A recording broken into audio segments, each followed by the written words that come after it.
Bonjour à tous, je suis Eric Schnubel, directeur général de l'IAB France. Je suis désolé, mais ma caméra de mon ordinateur ne fonctionne plus, sans doute un excès de visio. Merci d'être aussi nombreux pour ce premier webinaire sur le thème du DOH programmatique. Un point pratique avant de commencer, je vous invite à poser des questions dans la partie questions-réponses plutôt que dans la partie discussion chat. Nous avons prévu en effet du temps à la fin pour y répondre. Bonjour donc Isabelle, je te laisse te présenter et introduire ce webinaire sur le thème du DOH. Bonjour à tous, je suis Isabelle Fourmentin, je suis directeur général de JC Deco Airport et j'ai le plaisir de piloter la task force programmatique au sein de l'IAB l'année 2020. Ça va être l'année du programmatique DOH, ce qui va repositionner ce média et donnera l'opportunité d'y adresser des messages publicitaires en pleine continuité avec le web mobile. Donc, avant tout, évidemment, je voudrais remercier tous les volontaires courageux qui ont participé à la task force IAB DOH dans un environnement de pandémie et puis cette année inédite. Des représentants de différents acteurs. La task force a fédéré autour de Mediatransport, de Displace, de Hawk, de iStack, de View, de JC Deco, de Clear Channel, de Gatsby, de MediaKeys, de Retailink et bien d'autres. On va donc se parler aujourd'hui de DOH. Mais avant cela, entendons-nous bien sur ce terme et cet acronyme. Donc, le DOH pour Digital Out of Home, c'est... on a un sujet technique qui devrait se résoudre très vite. Voilà. C'est donc le média digital qui a pour objectif spécifique d'adresser des messages aux consommateurs hors de leur domicile. Donc, une question tout de suite pour toi, Eric. Pour quelles raisons l'IAB France a-t-elle mis en place une task force DOH? Merci Isabelle. L'une des missions de l'IAB est de mettre en avant les tendances émergentes de l'écosystème publicitaire digital. Comme on va le voir d'ailleurs ce matin, le DOH connaît un vrai dynamisme en France et partout dans le monde d'ailleurs. Et l'objectif est justement de l'accompagner et de contribuer à son développement. Et comment peut-on, alors du coup, selon toi, aider à ce développement, le favoriser? Comme pour tout marché émergent ou naissant, il semble important de réfléchir très rapidement à définir un langage commun et à identifier clairement les différents acteurs. Enfin, le programmatique est devenu une matière liquide qui irrigue tous les médias le out of home n'échappe pas à ce phénomène. Donc, comme nous allons le voir ce matin, si les fondements du programmatique s'appliquent au DOH, il existe aussi des spécificités propres au DOH qu'il nous semblait important de révéler et donc d'en faire en quelque sorte l'évangélisation. C'est ce que d'ailleurs la task force que tu pilotes s'efforce de faire et de bien faire, je dirais, comme on le verra pendant toute cette heure ensemble. Merci Eric. Donc, c'est parti pour le programme. Alors, on a le plaisir d'accueillir un certain nombre de speakers. Vous voyez leurs photos à l'écran. Vont commencer d'abord Grégory Nial de Retailink et Eric Merklen de Mediatransport qui vont vous parler des inventaires DOH disponibles et des data également. Puis, on a le plaisir d'accueillir Laure Malherbe de Displace, Guillaume Jaccarini de Clear Channel et Mehdi Aroussi de Hawk, qui vont nous parler du mode d'achat DOH programmatique, qui vont rebondir sur à la fois les protocoles qui sont totalement communs et en même temps quelques spécificités de ce DOH. Et puis enfin, Jean-Christophe Conti de View nous donnera son éclairage et partagera des business cases de ce qui se passe à l'international.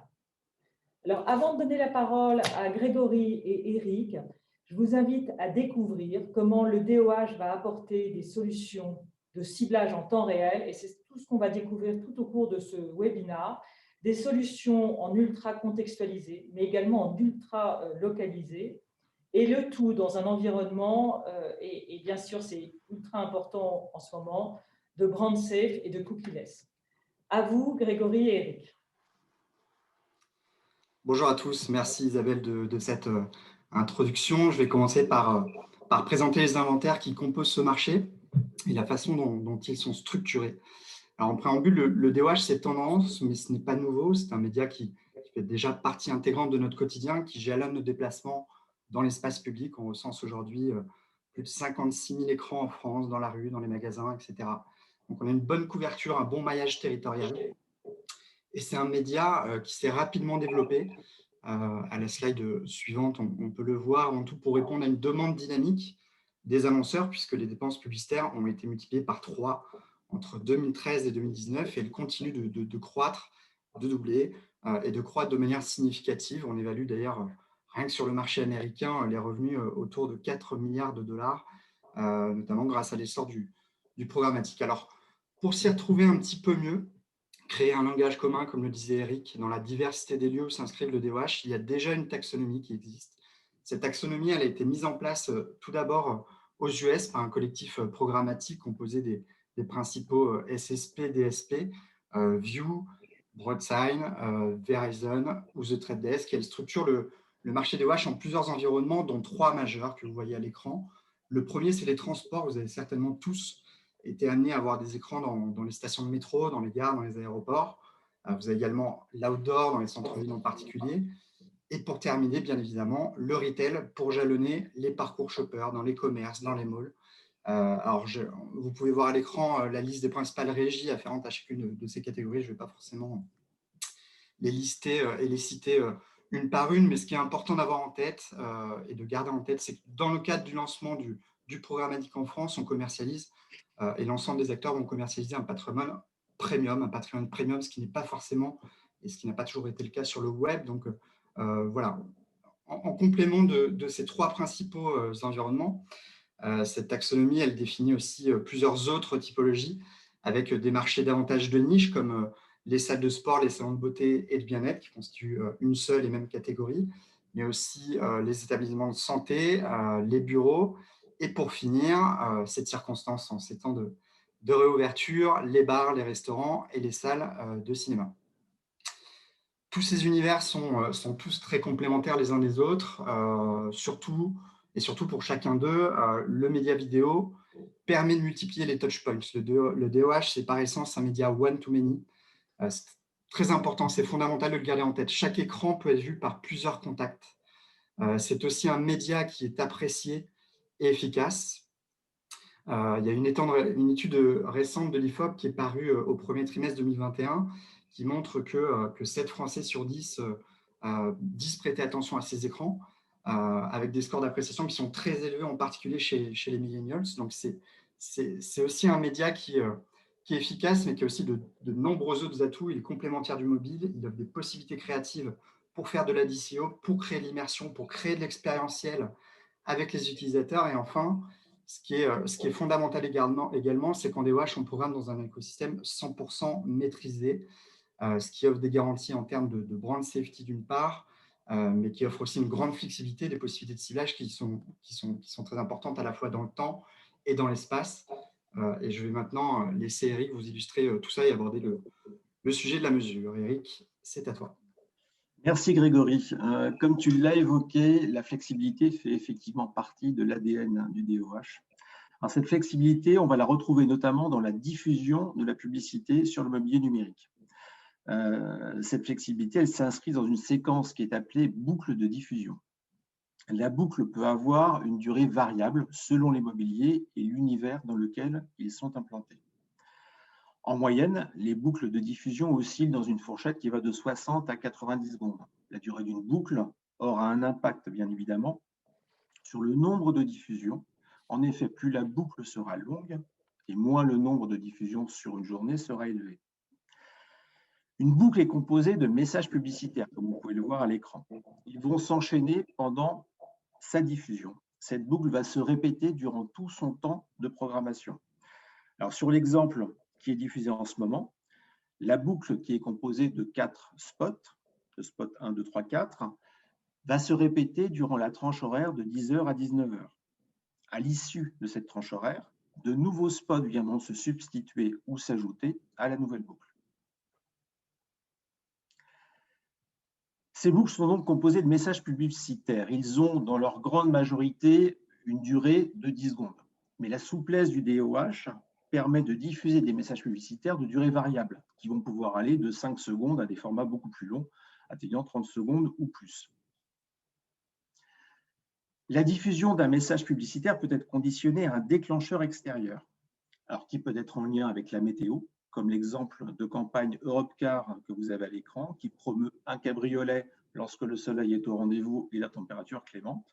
Dans le cas d'espèces, les indicateurs météo sont diffusés en temps réel sur l'écran et conditionnent la diffusion d'un message spécifique. Ce mode conditionnel pourrait être activé selon des critères de vente, de stock, d'indicateurs de pollution de l'air ou de résultats de compétitions sportives.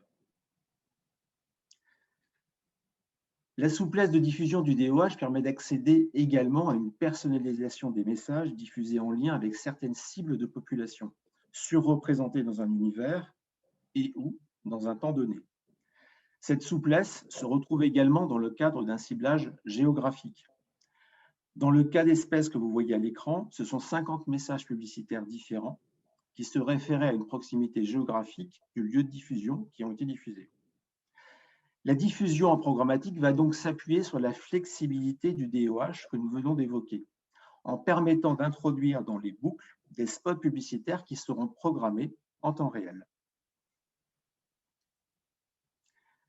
Alors, des messages publicitaires, certes, qui sont diffusés, bien évidemment, mais qui sont également certifiés, et certifiés par la CPM. Avec le DOH Trust, la CPM a comme mission d'assurer la collecte des données brutes et natives de diffusion des campagnes publicitaires digitales, ce qui permet la réalisation des contrôles nécessaires et la certification et bien évidemment l'attribution du label DOH Trust aux régies. Aujourd'hui, DOH Trust, ce sont 11 régies qui sont labellisées depuis le début et plus de 2000 campagnes DOH qui ont été certifiées depuis le début du lancement de DOH Trust.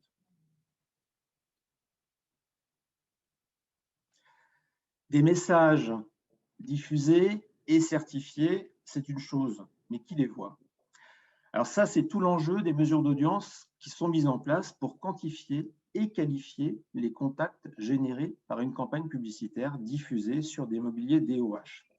Schématiquement, ce qu'il faut retenir, c'est que dans l'univers outdoor, la mesure est opérée par mobimétrie, qui est déjà opérant sur la publicité extérieure en affichage classique. Sur les univers transport et retail, de par leur spécificité, ont été élaborées des mesures propriétaires en lien avec les opérateurs transport ou les foncières qui opèrent ces univers. Il y a tout de même un point de vigilance à observer. Il est important que ces mesures soient auditées et certifiées par le CESP, qui est le Centre d'études des supports publicitaires.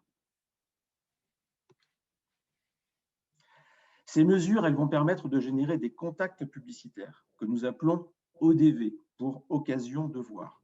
Une occasion de voir est générée lorsqu'un individu entre en contact avec un message publicitaire qui est diffusé sur un mobilier DOH. Ces ODV sont qualifiés par les cibles utilisées habituellement dans les mesures d'audience.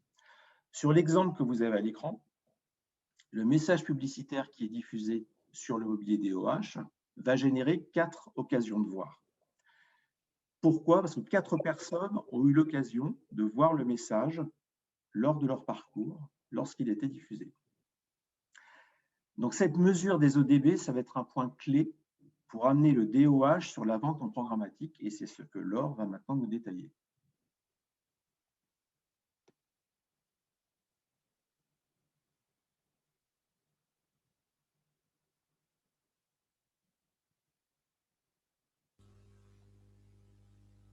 Laure, on ne t'entend pas, il me semble. Donc, bonjour à tous. Eric et Grégory nous ont montré que le DOH est un média puissant qui est contextualisé et ancré dans la proximité. Le programmatique, lui, va lui donner toute sa dimension digitale et va décupler ses possibilités. D'abord, un petit rappel des principes fondateurs du DOH programmatique. C'est un AJAC qui est basé sur une logique d'enchère exécutée par des plateformes qui sont des SSP ou des DSP. Les diffuseurs vont fournir un inventaire achetable à l'impression et ça va permettre aux acheteurs de pouvoir évaluer et acheter des impressions en temps réel en se basant sur des critères de ciblage.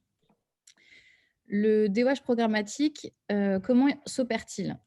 Alors, on a le même protocole que sur le web, qui est le protocole OpenRTB. Et majoritairement, le DOH programmatique est acheté sur un dispositif de private marketplace, donc de PMP. Ce qui signifie que l'acheteur et le diffuseur vont négocier directement ensemble, en amont de la campagne, un deal qui va ensuite être livré programmatiquement en temps réel. Et ce deal, il est basé sur 4 principes. Le premier, la sélection de l'inventaire et des écrans. Ensuite, un CPM, un coût pour 1000 impressions. Les dates de début et de fin de validité. Et le mode d'achat. Et ça, c'est important. On peut avoir un mode d'achat non garanti, bien sûr, mais également garanti. Donc, on peut garantir un volume sur des périodes qui peuvent être assez concurrentielles. On peut garantir des emplacements et des volumes. Donc, le protocole OpenRTB est le même que celui qui est pour tous les dispositifs digitaux en programmatique. Là, je vais détailler un petit peu comment ça s'opère en programmatique DOH, notamment dans le cadre de la PMP. Donc, d'abord, le setup, on l'a vu tout à l'heure, une fois que la négociation du deal a été faite, le diffuseur va créer son deal ID dans le SSP, ce qui va permettre à l'acheteur de créer une campagne et de cibler directement un deal ID et d'ajouter dans sa DSP les critères de ciblage de sa campagne. Toutes les créations doivent être soumises à une approbation des diffuseurs, étant donné qu'on est dans un cadre de diffusion extérieure et publique. L'acheteur va donc soumettre dans la DSP ses créations à la validation. Le processus est complètement automatisé et via sa SSP, le diffuseur va pouvoir valider la création et permettre le début des enchères par la DSP. Pendant la campagne, le player va donc soumettre des créneaux disponibles au SSP pour qu'il puisse vendre en RTB. Et le SSP va envoyer une bid request à toutes les DSP qui sont autorisées à acheter ce deal ID. Les DSP vont évaluer chaque bid request par rapport aux campagnes qui ont été créées, aux ciblages qui ont été effectués. Et quand le DSP va prendre la décision d'acheter, elle va envoyer une bid response à la SSP qui ensuite, elle, va évaluer toutes les réponses des DSP et décider de l'enchère qui est gagnante et notifier ainsi le DSP. Pendant toute la durée de cet achat, l'acheteur, lui, dans sa DSP, va pouvoir optimiser en live sa campagne et modifier les critères de ciblage. Enfin, la preuve de diffusion est envoyée par le player au SSP qui va le transmettre à la DSP et ça va permettre d'agréger des données pour fournir un premier niveau de reporting qui va être le delivery report. Pendant toute la durée de la campagne et après la campagne, l'acheteur va pouvoir consulter en temps réel ces reports de delivery et les reports de performance qui vont être ajoutés par la DSP.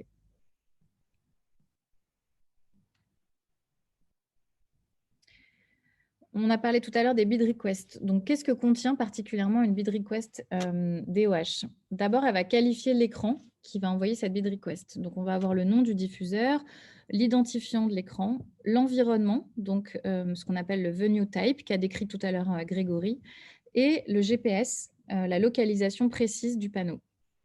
Ensuite, on va avoir des informations sur l'audience. On va y revenir tout à l'heure.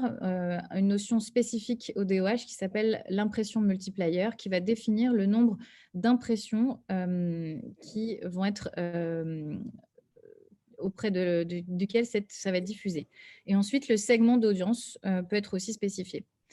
On a des informations sur la création. Quelle est la résolution de l'écran, le type de média, si on est sur de la vidéo, une image fixe ou de l'HTML5.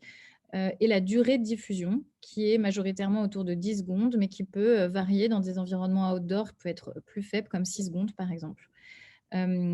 Ensuite, on va avoir des informations qui, cette fois, vont spécifier l'achat, l'heure de diffusion, le prix qui est fixe ou en enchère, le CPM plancher du deal ID ou de l'enchère, et le deal ID spécifique qui est concerné par cette bid request.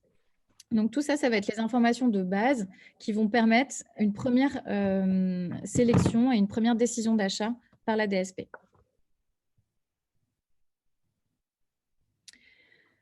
Tout à l'heure, Eric a expliqué ce qu'était une occasion de voir, une ODV. C'est les ODV qui vont fournir les informations principales pour définir les impressions multiplier.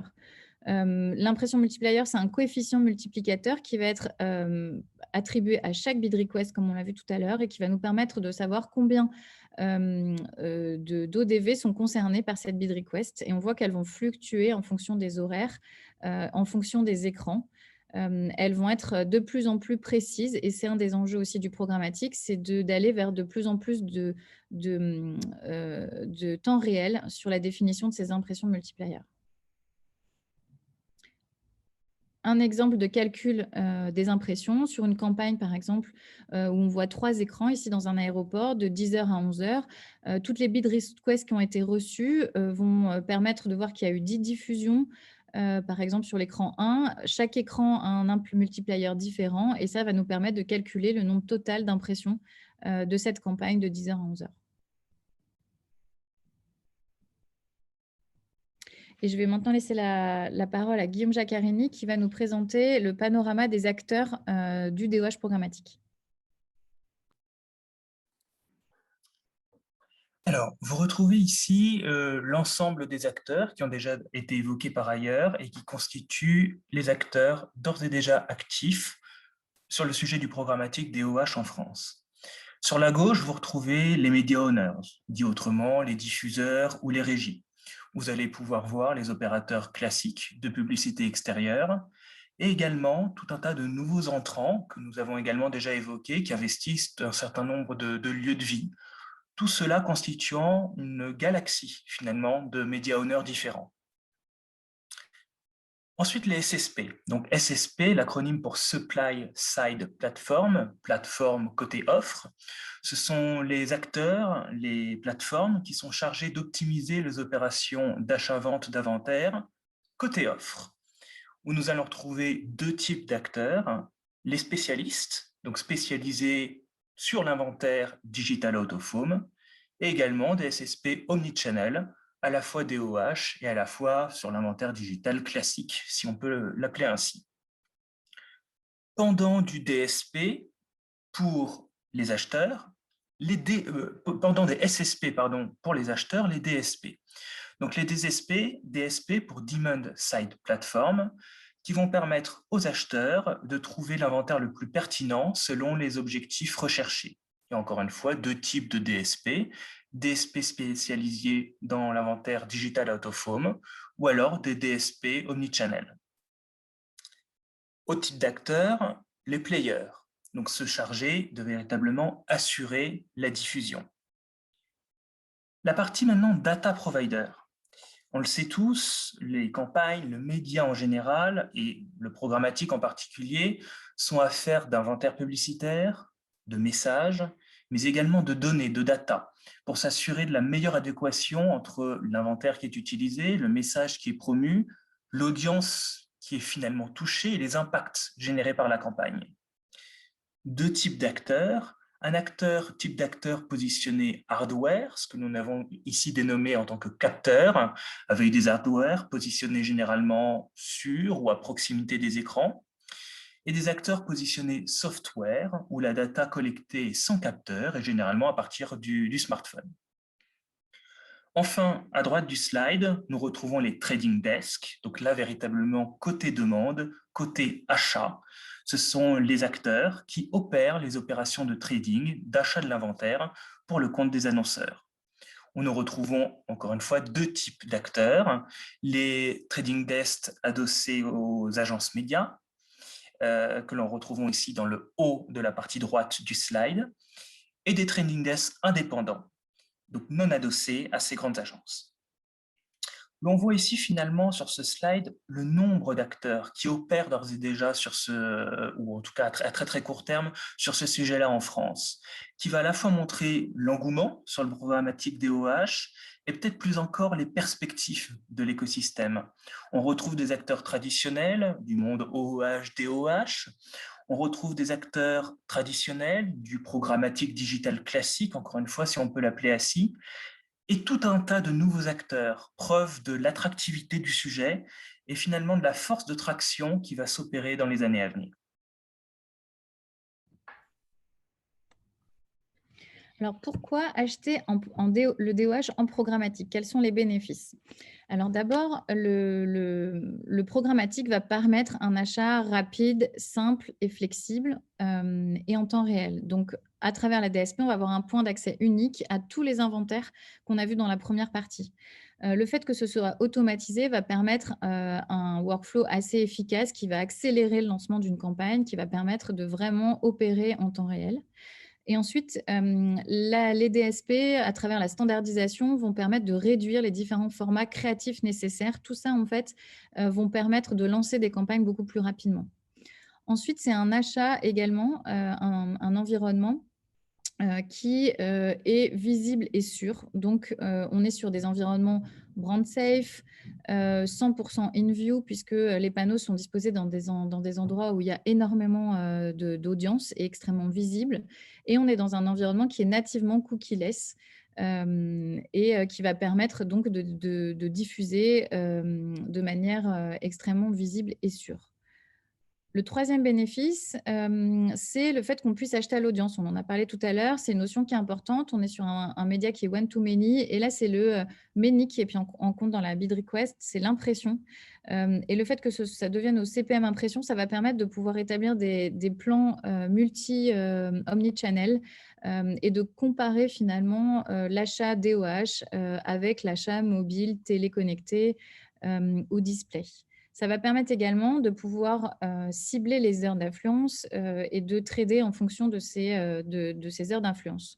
Et enfin, ça va permettre, en plus des bid requests qui sont reçus et des informations qu'on a dans les bid requests, de pouvoir qualifier ces impressions par des data providers tiers qui vont venir enrichir l'audience disponible et la déclaration d'audience qui est faite par les diffuseurs. Enfin, l'achat en live, bien sûr, ça permet de trader, d'optimiser en temps réel, effectivement, de pouvoir commencer et arrêter la campagne, des lignes de campagne quand on le souhaite, de pouvoir optimiser l'achat en temps réel en cours des campagnes en fonction des résultats et également de pouvoir faire du triggering, donc d'acheter en live en fonction de flux data externes et que c'est extrêmement important en affichage digital puisqu'on est dans la rue et donc c'est encore plus intéressant de contextualiser avec ce qui va se passer dans l'environnement avoisinant le panneau et d'interagir ainsi avec les data externes, avec l'environnement extérieur et les personnes.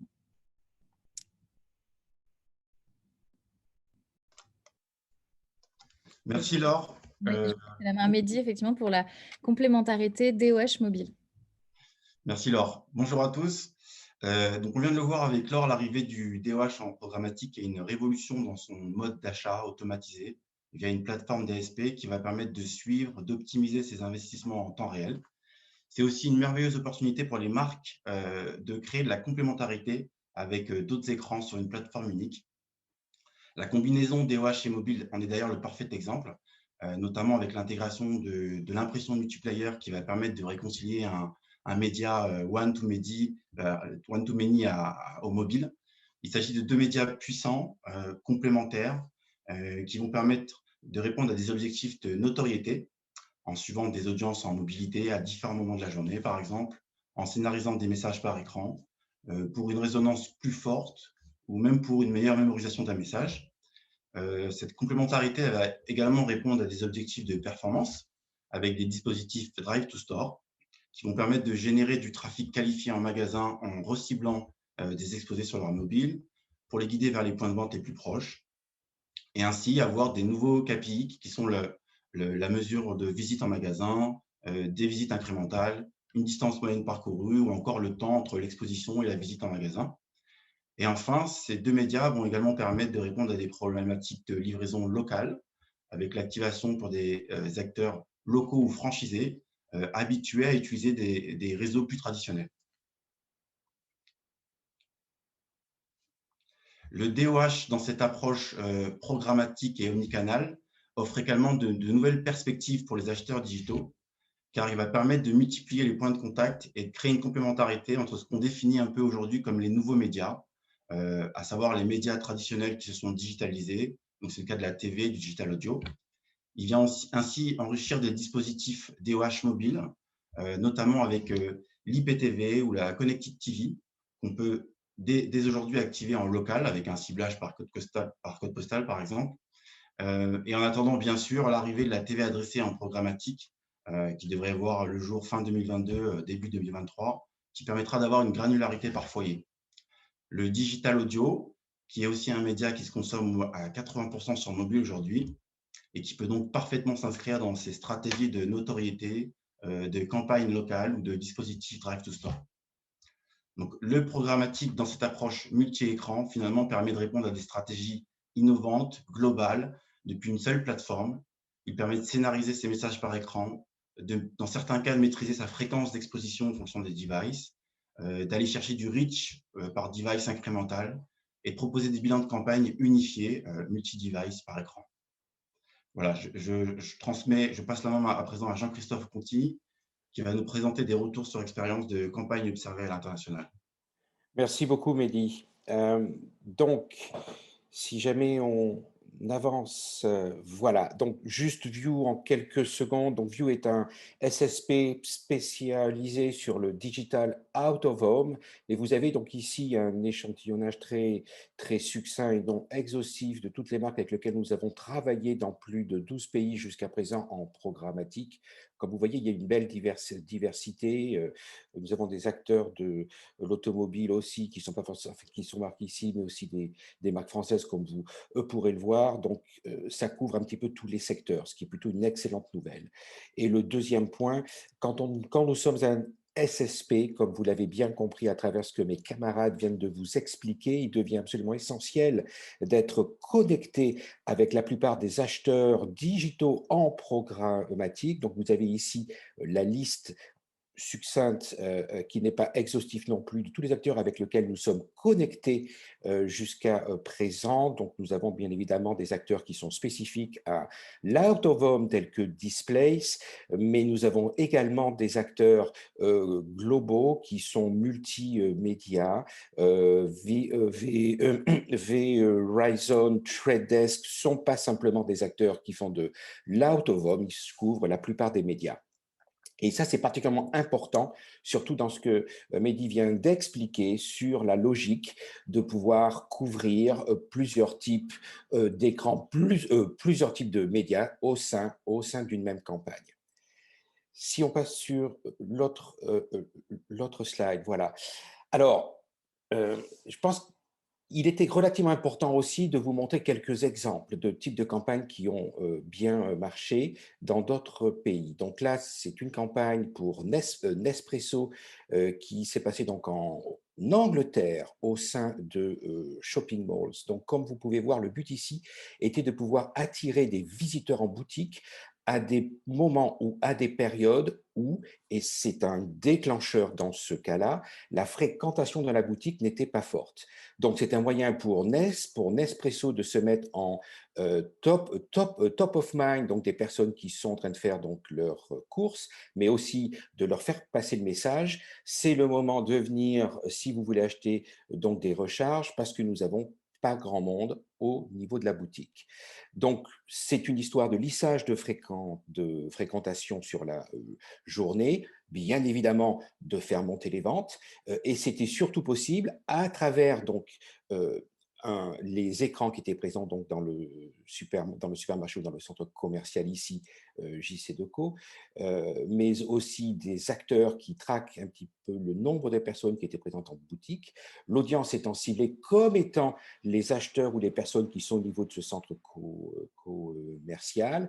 La créa, donc la bannière, était dynamique avec un curseur sur le bas qui pouvait passer de low à high en fonction du nombre de personnes qui étaient vraiment dans la boutique à ce moment donné, et vous aviez l'indication horaire pour dire si c'était à cette heure-là ou pas.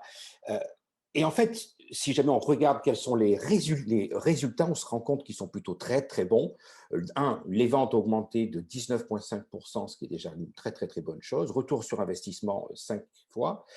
Et notoriété de la marque avec une amélioration de l'ordre de 13%. Juste pour que vous sachiez, c'est une campagne qui a reçu un award sur meilleure utilisation de la tech dans une logique traffic to store par Campaign, qui est un des acteurs médias au UK.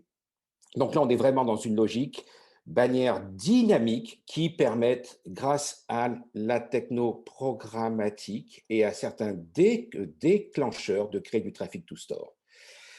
Si on va maintenant sur un autre exemple, alors là, c'est une petite vidéo, c'était pour Renault Zoé en Belgique.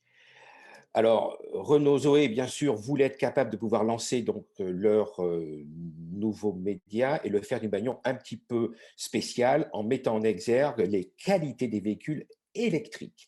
Et donc, pour ça, ils ont utilisé un déclencheur qui était la qualité de l'air et la capacité à avoir cette mesure en temps réel et de l'afficher sur les écrans pour déclencher la campagne. Donc, View travaillait avec un certain nombre d'acteurs, dont vous avez vu les marques. Et donc, on était capable, avec une localisation de l'index qualité de l'air, de pouvoir afficher une campagne avec des visuels qui changeaient en fonction de cette qualité de l'air, qui pouvait aller de moins bon jusqu'à mauvaise ou de bon jusqu'à mauvaise. Et c'était ça qui était l'effet qui apportait une contextualisation encore plus précise. Si jamais l'air avait une mauvaise qualité index, c'était là où la campagne était affichée. Alors, vous avez un certain nombre d'impacts. 26 fois plus efficace, le nombre de recherches qui ont été et qui sont arrivées suite à cette campagne pour Renault Zoé a augmenté de 144%.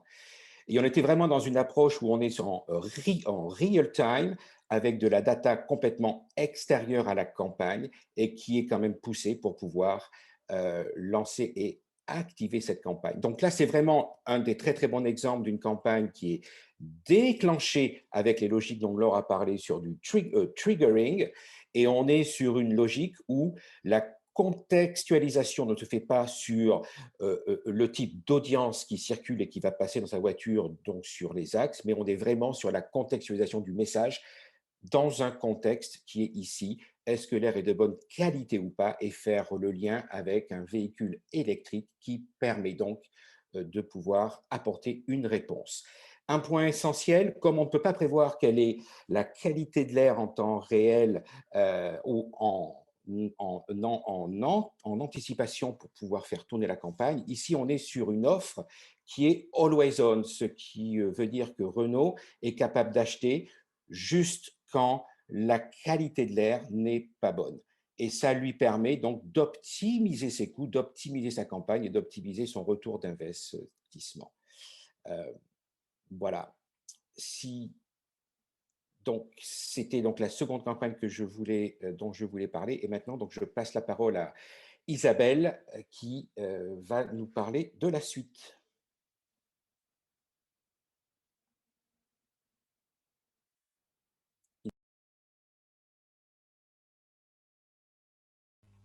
Isabelle, ton micro était fermé. Pardon, c'est peut-être mieux comme ça. La suite. Oui, effectivement, ce webinaire avait été fait pour vous parler des acteurs, des modes d'achat, mais l'actualité, elle se passe maintenant. Vous voyez sur la gauche de cette slide déjà un certain nombre d'inventaires qui se sont lancés. Et à partir du 1er juillet, sur tout le second semestre 2021, d'autres inventaires vont venir enrichir les possibilités d'achat en DOH. Ça va être le cas de tous les acteurs que vous voyez inscrits sur la gauche sur la gauche et le centre de ces slides. Et puis, courant 2021 et courant 2022, l'ensemble des gros inventaires vont être lancés en DOH. C'est ce que Grégory vous disait. En fait, la particularité du DOH programmatique par rapport au programmatique web, c'est que ce sont les gros inventaires premium qui se lancent en premier, là où sur le web, on avait vu plutôt au début des bouts d'inventaire pour tester. Là, le DOH, il va directement avec des inventaires premium. Alors, en ce qui nous concerne, nous tous, et cette task force DOH-IAB, on a un autre rendez-vous qui est fixé d'ores et déjà à la fin de l'année. Premier webinaire sur le DOH programmatique aujourd'hui, et on vous remercie d'être si nombreux présents puisqu'on est plus de 200 connectés actuellement. Et puis, on va continuer à travailler, continuer à fédérer ceux qui veulent venir nous rejoindre à la task force pour travailler sur tout ce qui est standardisation du vocabulaire. Hein. C'est un nouveau mode d'achat et plus il sera standardisé, je remercie encore Eric de nous accueillir dans le cadre de l'IAB parce qu'on a besoin de taxonomie, on a besoin de standardisation du vocabulaire pour bien se comprendre. On va également avoir un gros travail sur l'harmonisation des KPI, hein, qui est en cours et qui va continuer à être travaillé tout au long de ce deuxième semestre 2021. Et puis, on a pour vocation d'éditer un livre blanc du DOH programmatique qui va réunir à la fois tous les travaux et qui va nous permettre d'avoir nos propres standards tout en étant totalement partagés par tous. Voilà la suite. Donc, vous voyez qu'elle est riche, elle va être intense, ça se passe maintenant. Et j'en profite, puisque j'ai la parole, pour remercier déjà tous ceux qui ont participé à la task force. Bien évidemment, il y a les speakers que vous avez entendus pendant tout ce webinaire, mais il y a également d'autres sociétés. J'ai parlé de Mediakey, je voudrais remercier particulièrement Néry Caillère et Jérôme Carrière qui ont été très assidus et qui ont beaucoup participé au travail qui vous est rétrocédé aujourd'hui. Il y a Vladimir Chou d'Aïstac, il y a entre autres Clément Lyon également de JC2Co, il y a également Marie Gastel de Displace, et puis encore beaucoup qui sont très nombreux et que je ne pourrais pas tous les citer là, mais qui sont été à la fois par leur bonne humeur, leur enthousiasme et le sentiment de participer au bon moment à quelque chose qui va véritablement repositionner le DOH dans toutes ses dimensions. Je passe la parole à Eric pour les Q&A, puisque nous avons de nombreuses questions. Merci Isabelle et merci à tous les intervenants. Effectivement, il y a pas mal de questions et donc ça montre qu'il y a un vif intérêt sur la question et notamment pas mal de questions sur les impressions multiplayer. Donc, je vais vous les citer rapidement. Bonjour, est-ce que l'impression multiplayer impacte du coup le CPM? Qu'est-ce qui est définitivement qualifié comme impression? Les diffusions ou les impressions suite justement à cette impression multiplayer? Et la question qui sous-tend ça, c'est qui détermine le coefficient multiplayer? Donc, je pense que Laure, si tu veux bien y répondre, sachant que tu as expliqué un petit peu ce qu'était cette notion d'impression multiplayer. Oui, bien sûr, c'est central dans le DOH programmatique. C'est vrai que c'est la spécificité. Donc, je vais essayer de répondre à effectivement toutes les questions qu'il y a sur l'imp multiplier. Donc, l'impression multiplier impacte le CPM puisqu'on achète à l'impression et donc pas à la diffusion. Le coefficient multiplicateur, donc cet imp multiplier, il est défini, comme on l'a vu dans la première partie, sur l'outdoor par mobimétrie. Et sur les environnements indoor, comme par exemple le retail ou les transports, par les diffuseurs certifiés également par le CESP. Et donc, tout l'enjeu des prochaines années, c'est à la fois une uniformisation. Donc, la certification, elle est déjà là par des organismes externes que sont Mobimétrie et le CESP. L'enjeu, c'est plutôt la standardisation et également le fait d'être de plus en plus en temps réel et de moins en moins basé sur des panels. Très bien, parce qu'il y avait une autre question, effectivement, qui demandait un petit peu quelle était la granularité du multiplier. Est-ce que c'était en fonction de l'horaire dans la journée, en fonction des jours, ou est-ce que c'était établi sur une base de moyenne hebdomadaire ou mensuelle? Oui, alors dans les SSP, en tout cas, les informations qui sont communiquées sont à l'heure, comme vous l'avez vu dans la petite grille que je vous ai donnée. Et ensuite, ces informations à l'heure, elles vont être en fonction des diffuseurs, parfois des moyennes, parfois des diffusions vraiment à l'heure issues des certifications qui ont été faites avec le CESP. On peut même descendre à la demi-heure pour certains environnements. Merci. Il y a une autre question qui est sur le dynamisme, on va dire, du marché. Comment voyez-vous le dynamisme du marché DOH en France? Quelles sont les prévisions de croissance sur les années à venir? Donc, je ne sais pas qui veut se lancer sur cette prévision. Peut-être toi, Isabelle. Sur les perspectives du DEH en France, clairement, on a maintenant différents environnements qui sont totalement digitalisés. On voit que le programmatique va donner à ce média toute sa dimension. Et c'est bien tout l'enjeu de ce qui est en train de se passer. Hein. C'est que jusqu'à présent, et ce que tu évoquais, Eric, hein, le programmatique, c'est de l'eau qui se répand. Donc, la possibilité de pouvoir programmer en programmatique va pouvoir nous permettre d'utiliser toute la dimension de ce média, à la fois l'hyper-contextualisation, la programmation en temps réel, l'hyper-géolocalisation et avec un mode d'achat et de vente totalement automatisé qui va également et on va également pouvoir le faire en grande continuité finalement avec ce qui se passe sur le web mobile. Donc, on est tous là aujourd'hui parce qu'on pense que c'est le moment où ça va se passer et le moment où ce média va prendre toute sa dimension grâce au programmatique. Je peux peut-être vous apporter un éclairage sur les logiques de croissance que l'on voit dans d'autres pays sur lesquels le programmatique a déjà été lancé. Alors, il faut bien prendre conscience quand même qu'on est dans une phase où on sort des logiques de lockdown avec le Covid qui a bien évidemment infléchi la courbe des investissements publicitaires.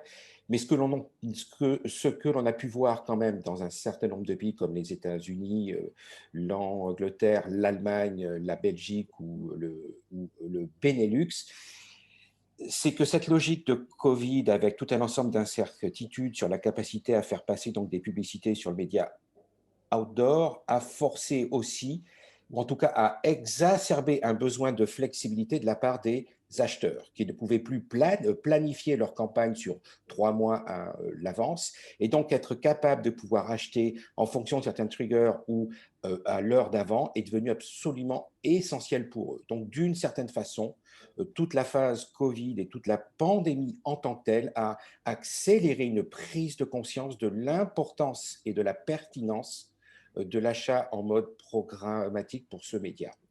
Si maintenant on regarde sur quelques chiffres, ce que l'on peut voir, c'est que le rebond, depuis qu'un certain nombre donc, de pays ont atteint un volume de vaccination relativement important et les règles sur les lockdowns sont en train de se lever, on peut voir donc, des taux de croissance qui sont entre 30 et 50% de croissance mois par mois sur les investissements sur ce média. Donc, il est bien dur pour moi de vous expliquer ce que ça sera en France. Maintenant, je serais extrêmement surpris que la France soit sur un autre chemin. On voit que tous les indicateurs virent au vert là-dessus. Et je ne suis pas capable de vous dire non plus, malheureusement, même si je croise les doigts, si la tendance que nous voyons sur certains pays va continuer sur ce rythme. En tout cas, depuis le début d'année, c'est extrêmement fort. Merci. Alors, il y avait une autre question sur les SSP en France. J'essaye de la retrouver. Ah oui, quels sont les SSP déjà implémentés en France au-delà de View, JC2Co? C'est vrai qu'on a montré le panorama où on voit qu'il y a un certain nombre de SSP. Alors, je ne sais pas si l'un de vous veut répondre sur la partie… Pour répondre à cette question, Eric. Merci. Alors, sur le panorama des SSP existants, on a Broadsign aujourd'hui, qui est un SSP canadien qui est déjà présent et qui permet déjà d'avoir accès à des inventaires comme Exterion, par exemple, ou ECN, donc déjà disponible en programmatique. View qui arrive donc et qui sera pour cet été avec l'inventaire JC2Co. Et on a Hivestack qui va également proposer de l'inventaire avec les éditeurs français, donc une couverture avec ces 3 SSP. Qui devrait déjà permettre d'avoir accès à une supply française assez riche d'ici la fin de l'année.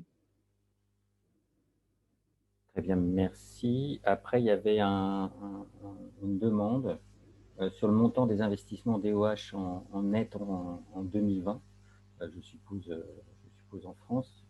C'est vrai que l'IREP donne ces résultats-là. Alors, je ne sais pas si quelqu'un a le chiffre en tête. Moi, ce que j'ai en tête, c'est que c'était plus de 200 millions d'euros, il me semble, en 2019, et que c'était un peu plus après l'année 2020 qu'on a tous connu, C'était un peu plus de 100 millions d'euros. Mais je pense qu'on est plutôt sur une tendance de toute façon en progression au-delà des 200 millions d'euros à venir. Oui, c'est ça, hein, Eric. Bien sûr, on était sur un trend fortement croissant d'année en année, hein, comme on l'a vu, comme l'a présenté Grégory en introduction, un marché qui représentait plus de 200 millions d'euros en 2019, comme tu l'as noté, et qui va très très vite reprendre des couleurs.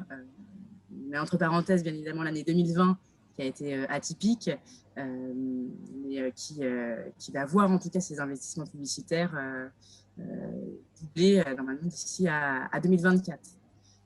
Il n'y a pas de raison que l'essor du programmatique ne soit pas révélé au fur et à mesure des années. On pourra vous dresser, en tout cas, je l'espère, lors du second webinaire que l'on organisera sur la fin de l'année, un point justement sur la part de marché du DOH programmatique au sein de cet écosystème. Sachant qu'effectivement, les 200 millions sont à mettre en perspective avec à peu près 600 millions d'euros, un peu plus de 600 millions d'euros en tout cas en 2019, tout ça, je le dis de tête, sur l'ensemble des investissements digitaux des médias traditionnels, à la fois télé, radio, presse et autres. Donc on voit que c'est un poids important sur la partie digitale des médias dits traditionnels, entre guillemets. Ben, je crois qu'on a fait le tour des questions, il me semble. Donc je vous remercie à tous d'avoir été aussi nombreux, puisqu'effectivement on était plus de 200 à un moment donné sur la plateforme.